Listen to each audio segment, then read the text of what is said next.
PM Modi ने एक बार फिर ये दिखा दिया है कि क्यों वो दुनिया के सबसे लोकप्रिय नेताओं की लिस्ट में टॉप पर है।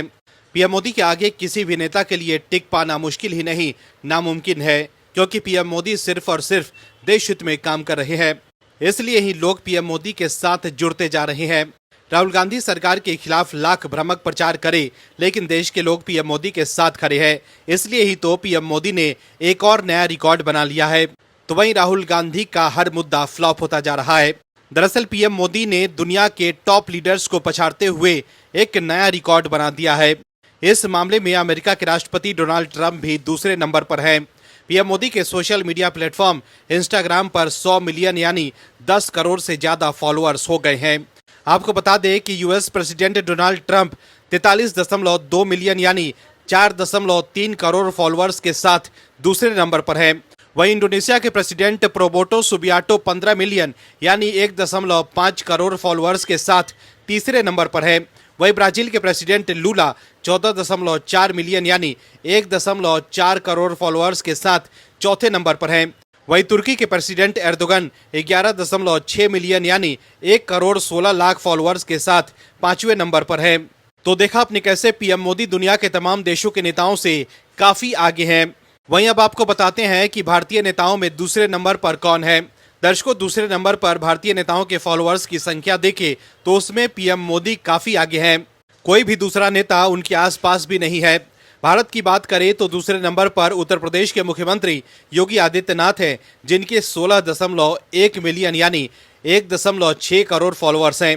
उसके बाद राहुल गांधी हैं, जिनके लगभग 12.6 मिलियन यानी 1.2 करोड़ फॉलोअर्स हैं। दर्शकों, कांग्रेस के लोग जो राहुल गांधी को जबरदस्ती जननायक कहते हैं, उन्हें ये देखना चाहिए कि पीएम मोदी के 100 मिलियन यानी 10 करोड़ से ज्यादा फॉलोअर्स हो गए हैं, जबकि राहुल गांधी के लगभग 12.6 मिलियन यानी सिर्फ 1.2 करोड़ फॉलोअर्स ही हैं। ऐसे में आप दर्शक समझ सकते हैं कि कहां 100 मिलियन और कहां 12.6 मिलियन। ऐसे में जो लोग पीएम मोदी से मुकाबला करने का सपना देख रहे हैं, उन्हें ये देखना चाहिए कि पीएम मोदी से मुकाबला करना मुश्किल ही नहीं नामुमकिन है। दर्शकों, ये अपडेट ऐसे समय में आया है जब राहुल गांधी और कांग्रेस के लोग पीएम मोदी पर अमेरिका के आगे झुकने का आरोप लगाकर कॉम्प्रोमाइज्ड पीएम अभियान चला रहे हैं। लेकिन जिस तरह से सोशल मीडिया पर पीएम मोदी का दबदबा बढ़ता जा रहा है, उससे साफ है कि विपक्ष के आरोपों में कोई दम नहीं है और लोग पीएम मोदी के साथ हैं। वहीं आप दर्शक भी पीएम मोदी के साथ हैं तो कमेंट में यस जरूर लिखें और इंस्टाग्राम पर 100 मिलियन फॉलोअर्स पूरा करने के लिए पीएम मोदी को बधाई जरूर दें। इस खबर में आगे आपको बताएंगे सब कुछ डिटेल में, तो बने रहिए हमारे साथ अंत तक और देखिए हमारी ये खास रिपोर्ट। साथ ही आप दर्शकों से विनम्र निवेदन है कि अगर अब तक आपने चैनल को सब्सक्राइब नहीं किया है तो अभी कर लीजिए। दर्शकों, कांग्रेस के नेता राहुल गांधी ने एक बार फिर पीएम मोदी पर निशाना साधा है। राहुल गांधी ने असहमति को अपराध बना देने का आरोप लगाते हुए कहा है कि पीएम मोदी को ये समझना चाहिए कि भारत उत्तर कोरिया नहीं है और जब सत्ता खुद को राष्ट्र समझने लगे तो लोकतंत्र मर जाता है। राहुल गांधी ने कहा है कि शांतिपूर्ण विरोध अपराध नहीं, लोकतंत्र की आत्मा है तथा सवाल पूछने से लोकतंत्र मजबूत होता है। राहुल गांधी ने एक्स पर लिखा है कि आज भारत में कंप्रोमाइज्ड पीएम के राज में शांतिपूर्ण विरोध करना ही सबसे बड़ा अपराध बना दिया गया है। दुनिया के सबसे बड़े लोकतंत्र को धीरे धीरे ऐसे दिशा में धकेला जा रहा है जहां असहमति को देशद्रोह और सवाल पूछने को साजिश बताया जा रहा है। उन्होंने आगे कहा कि सोचिए, कोई भी मुद्दा हो, अगर आप सत्ता के खिलाफ संवैधानिक तरीके से आवाज उठाते हैं तो लाठी, मुकदमा और जेल ये लगभग तय है। राहुल गांधी ने कहा कि युवा कांग्रेस ने देश का अहित करने वाले व्यापार समझौते का शांतिपूर्ण विरोध किया तो उन्हें देशद्रोही बताकर गिरफ्तार कर लिया। दर्शकों, विरोध करना गलत नहीं है, विरोध तो लोकतंत्र का गहना है, लेकिन उस जगह पर जाकर विरोध करना जहां देश की छवि खराब हो, ये गलत है। एआई समिट भारत का था, ना बीजेपी का और ना ही पीएम मोदी का, जो युवा कांग्रेस के लोग उसमें बाधा डालने गए थे। दुनिया के तमाम बड़े देशों के राष्ट्रीय अध्यक्ष और सीईओ वहां मौजूद थे। उस जगह पर जाकर हंगामा करने से क्या देश की छवि पर असर नहीं पड़ेगा? वहीं कांग्रेस के कंप्रोमाइज्ड पीएम के अभियान के जवाब में पलटवार करते हुए बीजेपी सांसद निशिकांत दुबे ने एक्स पर लिखा है कि आज बात राजीव गांधी जी के अमेरिकी कंप्रोमाइज्ड की। 1985-86 में इसी जासूसी के चक्कर में राजीव गांधी जी के मंत्री चंदूलाल चंद्राकर, केपी सिंह देव जी और इलेक्ट्रॉनिक कॉर्पोरेशन ऑफ इंडिया के चेयरमैन का इस्तीफा हुआ। राजीव गांधी जी के करीबी बिजनेसमैन राम स्वरूप जेल गए, भाग गए। ईमानदारी कांग्रेस के खून में है। दर्शकों, अक्सर हम ये देखते हैं कि किसी मुद्दे को लेकर कांग्रेस एक राय बनाने में नाकाम रहती है। इंडिया एआई इम्पैक्ट समिट के दौरान भारत मंडपम में यूथ कांग्रेस के शर्टलेस प्रदर्शन को लेकर हुए विवाद के बीच पूर्व केंद्रीय मंत्री और कांग्रेस की वरिष्ठ नेता मार्गिट अल्वा ने मीडिया से बात करते हुए कहा है कि अंतर्राष्ट्रीय कार्यक्रमों में, इंटरनेशनल इवेंट्स में गरिमा, अनुशासन और जिम्मेदारी की भावना होनी चाहिए।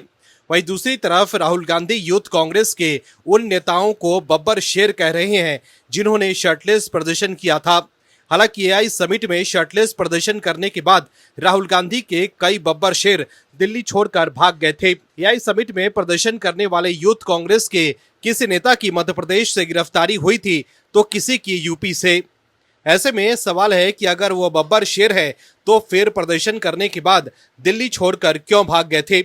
दर्शकों, राष्ट्रपति द्रौपदी मुर्मू ने राष्ट्रपति भवन में भारत के पहले और एकमात्र गवर्नर जनरल चक्रवर्ती राजगोपालाचारी की प्रतिमा का अनावरण किया है। हालांकि राजगोपालाचारी की प्रतिमा लगाने के साथ ही सियासी घमासान शुरू हो गया।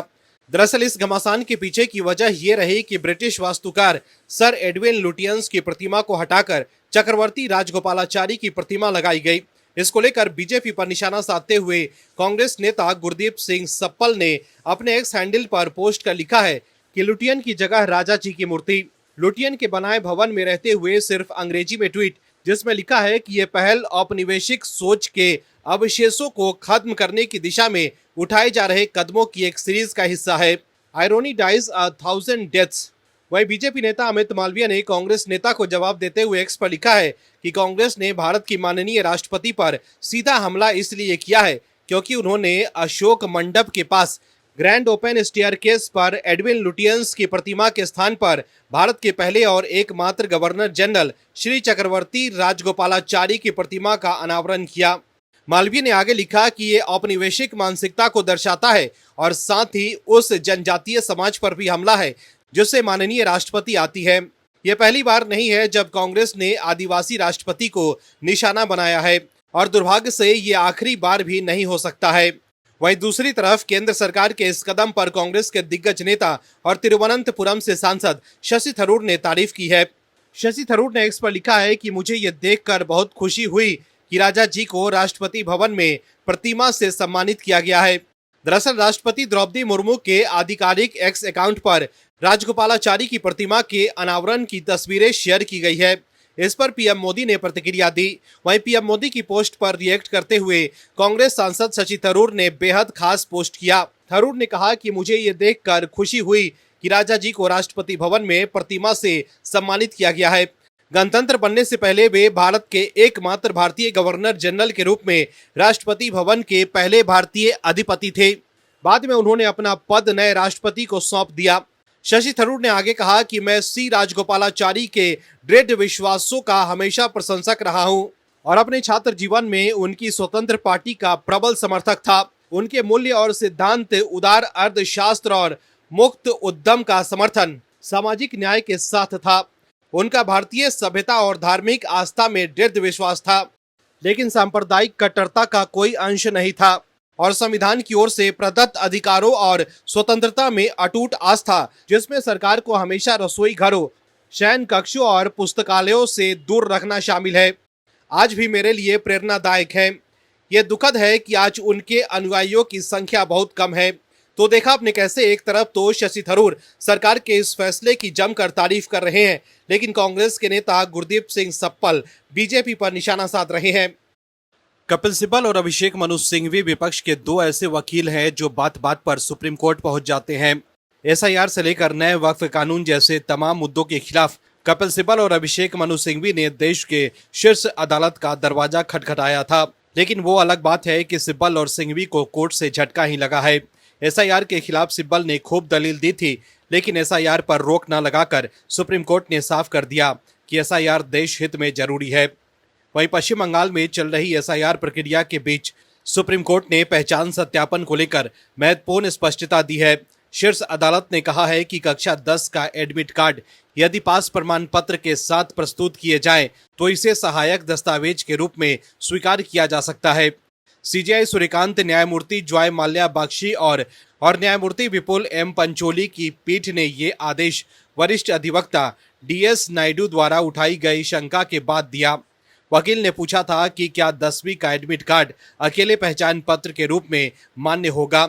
इस पर अदालत ने स्पष्ट किया कि ये केवल सहायक दस्तावेज होगा, अकेला पहचान पत्र नहीं। वहीं अब एक और मामले को लेकर कपिल सिब्बल और अभिषेक मनु सिंघवी ने सुप्रीम कोर्ट में नाराजगी जाहिर की है। क्या है खबर, बताते हैं आपको इस रिपोर्ट में। दर्शकों, सुप्रीम कोर्ट ने क्लास 8 के सामाजिक विज्ञान की NCERT किताब में जुडिशियरी में करप्शन को लेकर लिखी बातों पर स्वतः संज्ञान लिया है। CJI सूर्यकांत का कहना है कि न्यायपालिका को बदनाम करने की अनुमति नहीं दी जा सकती है। यह मुद्दा वरिष्ठ वकील कपिल सिब्बल और अभिषेक मनु सिंघवी ने उठाया था। CJI सूर्यकांत ने आगे कहा कि मुझे पता है कि इससे कैसे निपटना है। बार और बेंच दोनों ही बेहद परेशान हैं। सभी हाईकोर्ट के जज परेशान हैं। कानून अपना काम करेगा। इस मामले को लेकर सुप्रीम कोर्ट ने कड़ी आपत्ति जताई है। बता दें कि यह विवाद किताब में शामिल किए गए न्यायपालिका में भ्रष्टाचार टॉपिक को लेकर हो रहा है। वरिष्ठ वकील कपिल सिब्बल ने जब ये मामला CJI सूर्यकांत की अगुवाई वाली बेंच में उठाया तो भारत के चीफ जस्टिस ने कहा कि अदालत ने इस मामले पर स्वतः संज्ञान लिया है। बार एंड बेंच की एक रिपोर्ट के अनुसार वरिष्ठ वकील कपिल सिब्बल ने CJI की बेंच से शिकायत की है कि NCERT 8वीं क्लास के बच्चों को न्यायपालिका में भ्रष्टाचार की शिक्षा दे रही है। ये बहुत ही चिंताजनक स्थिति है। हम यहाँ बार की ओर से हैं। इस पर CJI सूर्यकांत ने उन्हें जवाब दिया, प्लीज कुछ दिन इंतजार कीजिए। बार और बेंच सभी परेशान है। सभी हाईकोर्ट के जज परेशान हैं। मैं इस पर स्वतः संज्ञान लूंगा। मैं किसी को भी संस्थान को बदनाम करने नहीं दूंगा। कानून अपना काम करेगा। वहीं जब कपिल सिब्बल ने यह मामला उठाया तो CJI ने कहा कि संस्था के प्रमुख होने के नाते मैंने अपनी ड्यूटी निभाई है और मैंने संज्ञान ले लिया है। ये एक सोचा समझा कदम लगता है। मैं ज्यादा नहीं कहूंगा। वहीं जस्टिस जॉय माल्या बागची के अनुसार यह सीधे संविधान के मूल ढांचे पर हमला है। जस्टिस बागची ने कहा कि किताब को लेकर लगता है कि यह बेसिक स्ट्रक्चर के खिलाफ है। वहीं इस मामले को लेकर NCERT ने U-टर्न ले लिया है। CJI सूर्यकांत की फटकार के बाद NCERT ने जुडिशियल करप्शन वाले चैप्टर को हटाने का फैसला किया है। उसने सुप्रीम कोर्ट के सामने अपनी गलती मानी है और इसके लिए माफी मांगी है। वहीं सुप्रीम कोर्ट ने NCERT से पूछा है कि क्यों न कंटेम्प्ट ऑफ कोर्ट चलाया जाए।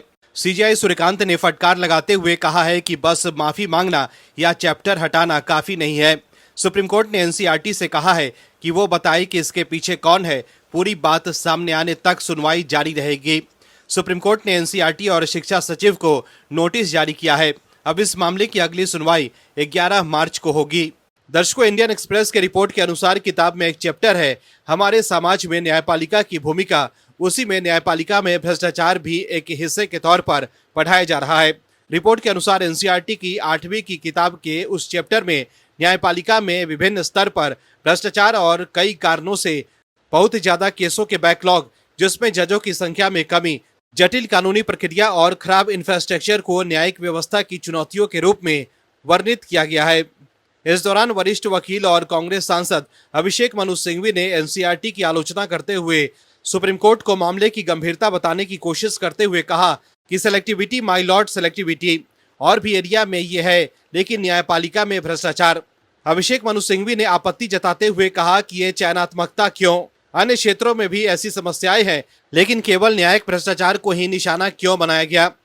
दर्शकों, बीजेपी सांसद निशिकांत दुबे ने भारत मंडपम में आयोजित इंडिया AI इम्पैक्ट समिट के दौरान इंडियन यूथ कांग्रेस के कार्यकर्ताओं द्वारा किए गए शर्टलेस प्रोटेस्ट की निंदा की है। उन्होंने कहा कि हम गुंडागर्दी के खिलाफ है। निशिकांत दुबे ने अपने सोशल मीडिया पोस्ट में भारतीय राष्ट्रीय कांग्रेस पर निशाना साधते हुए लिखा कि उनकी पार्टी गुंडागर्दी के खिलाफ है और किसी भी प्रकार की अराजकता को बर्दाश्त नहीं किया जाएगा। विपक्ष लोकतांत्रिक मर्यादाओं का उल्लंघन कर रहा है। उन्होंने लिखा कि इंडिया AI समिट का चौथा संस्करण 16 से 20 फरवरी 2026 तक नई दिल्ली में सफलतापूर्वक आयोजित किया गया। यह समिट पीएम नरेंद्र मोदी के नेतृत्व में आयोजित हुआ, जिसमें 90 से ज्यादा देशों और कई वैश्विक कंपनियों ने भाग लिया।